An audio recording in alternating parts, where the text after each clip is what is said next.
आज हम एक बहुत ही खास विषय के ऊपर बात करेंगे। ये जो विषय है ये हर एक टू व्हीलर राइडर के लिए बहुत ही इम्पोर्टेंट है और ये सभी को मान के चलना चाहिए। इससे पहले भी क्या करना है, क्या नहीं करना है, क्या करना चाहिए, क्या नहीं करना चाहिए, इसके बारे में मैं 2-3 वीडियो बना चुका हूँ। पर आज का ये जो वीडियो होने वाला है ये सेफ्टी से रिलेटेड है। जो कोई भी मोटरसाइकिल या स्कूटर चलाते हैं, मतलब कि टू व्हीलर चलाते हैं, वो सबसे ज़्यादा वल्नरेबल होते हैं एनी मिसअप सिचुएशन में।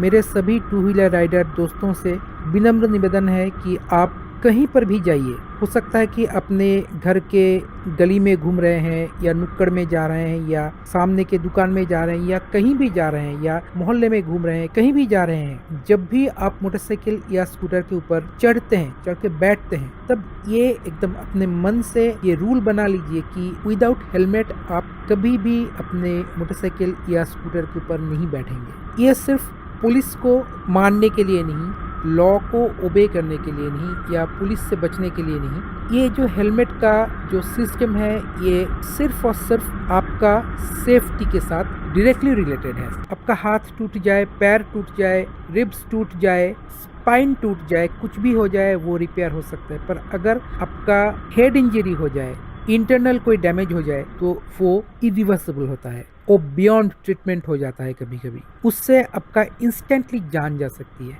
आपकी शरीर की कोई भी पार्ट या एक हिस्सा हमेशा के लिए पैरालाइज्ड हो सकता है, लकवाग्रस्त हो सकता है। आप जिंदगी भर मौत से भी बदतर जिंदगी जीने के लिए मजबूर हो सकते हैं। इसलिए जब भी आप मोटरसाइकिल चलाएं या स्कूटर चलाएं, अगर आपके पास ग्लव्स हो, सेफ्टी जैकेट हो, सेफ्टी पैंट हो या और कोई सेफ्टी गियर्स हो, वो तो ज़रूर पहनना चाहिए। पर नॉर्मल राइडिंग के लिए, सिटी राइडिंग के लिए या गली मोहल्ले में राइडिंग के लिए या नॉर्मल जैसे हम चलाते हैं, ऐसे चलाने के लिए आप हेलमेट का ज़रूर इस्तेमाल कीजिए। और of course ISI grade and बहुत ही बेहतरीन किस्म का हेलमेट आप इस्तेमाल कीजिए। पुलिस को धोखा देने के लिए ऐसे ही कोई हेलमेट आप मत उठा के पहन लीजिए। हेलमेट का जो क्वालिटी है इसके ऊपर आप खास ध्यान दीजिए। बेहतरीन क्वालिटी का, बेहतरीन ग्रेड का हेलमेट आप चूज़ कीजिए, उसे पहनिए।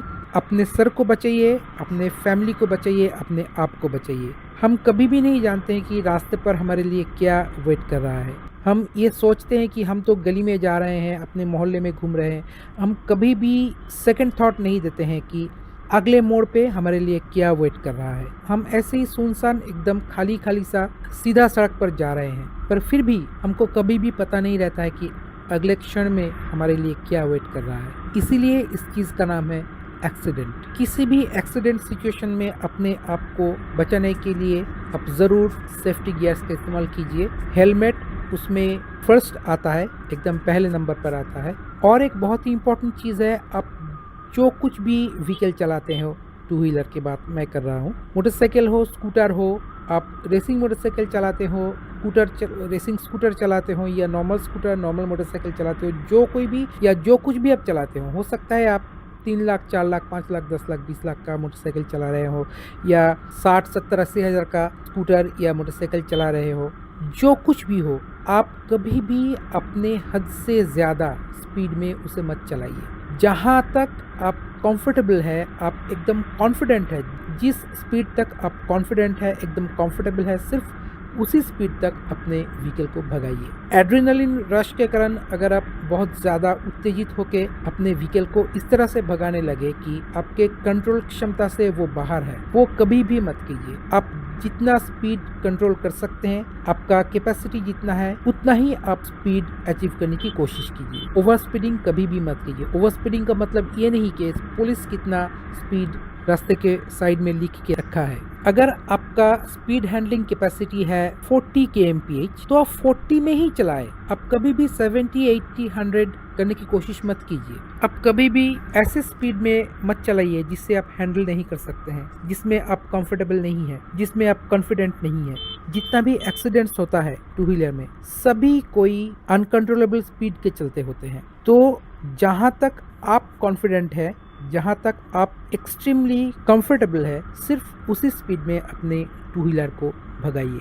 कंपनीज बहुत सारा उकसाने वाली वर्ड्स इस्तेमाल करते हैं मोटरसाइकिल या स्कूटर बेचने के लिए। रेस रेस रेस या रेसिंग स्टांस या रेसिंग व्हीकल, रेसिंग डीएनए, ये सब करके उकसाते हैं। पर आप कभी भी एक स्कूटर लेके रेस नहीं कर सकते हैं। कभी भी एक 90 सेक्शन व्हील वाला व्हीकल लेके आप रेसिंग नहीं कर सकते हैं। अपने मुंह को नीचे की तरफ रख के झुक के बैठ के आप कभी भी ये नहीं सोच सकते हैं कि आप एक रेसर हैं और आप जिस मोटरसाइकिल के ऊपर बैठे हैं वो प्रॉपर एक रेसिंग मोटरसाइकिल है। जो प्रॉपर रेसिंग मोटरसाइकिल्स होते हैं उनमें बहुत सारा फेरबदल किया जाता है रेसिंग ट्रैक में उतारने के लिए।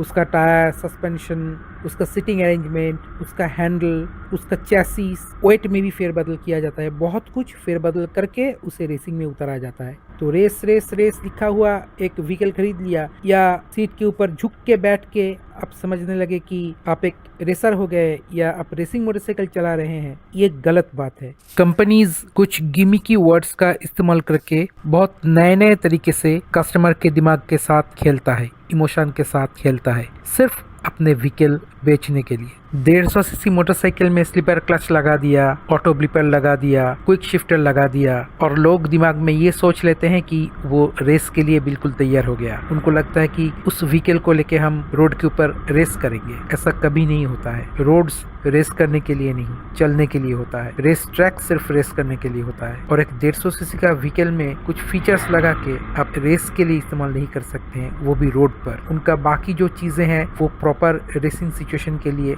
बने ही नहीं होते हैं। इसलिए आप उतना ही स्पीड में भगाइए जितना आप कंट्रोल कर सकते हैं और हेलमेट जरूर पहनिए। कंट्रोल्ड स्पीड में अपने टू व्हीलर को भगाइए, हमेशा सेफ रहिए। इस वीडियो के ऊपर कमेंट करने से पहले वीडियो को कंप्लीट देखिए, स्किप कर करके नहीं, कंप्लीटली कंटिन्यूअसली वीडियो को देखिए, उसके बाद ही कुछ कमेंट कीजिए।